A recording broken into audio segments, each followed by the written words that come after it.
મારા ગુજરાતી દોસ્તો, નમસ્કાર સૌને। આજે આપણે શીખીશું એસબીઆઈના એટીએમ મશીનમાંથી આપણે ચેકબુક કઈ રીતે એપ્લાય કરવી। કેમ કે બેંકનો ટાઈમ હોય છે 10 થી 4 વાગ્યાનો, તો આપણે ફ્રી ના હોઈએ તો આપણે એટીએમ મશીનમાં પણ ચેકબુક એપ્લાય કરી શકીએ છીએ। સૌથી પહેલાં આપણે કાર્ડ એન્ટર કરીશું।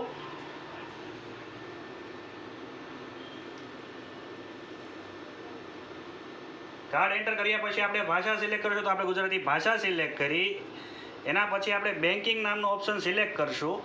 એના પછી આપણે સેવાઓ નામનો ઓપ્શન આવશે, સેવાઓ ઉપર ક્લિક કરશું।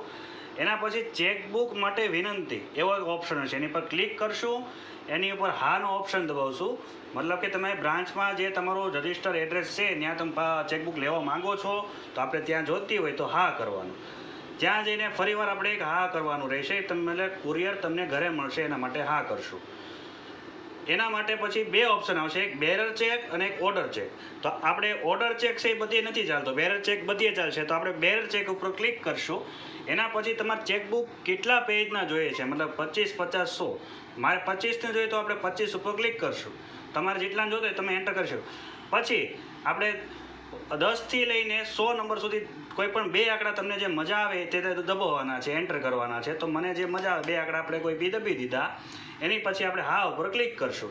એના પછી તમારે એસબીઆઈના એટીએમનો પિન 4 આંકડાનો એ આપણે ક્લિક કરશું। અને પછી તમારો ખાતું કયું છે, મતલબ કે ચાલુ ખાતું છે કે બચત ખાતું છે। ચાલુ એટલે કરંટ, બચત એટલે સેવિંગ, તો આપણો સેવિંગ ખાતું છે તો બચત ઉપર ક્લિક કરશું।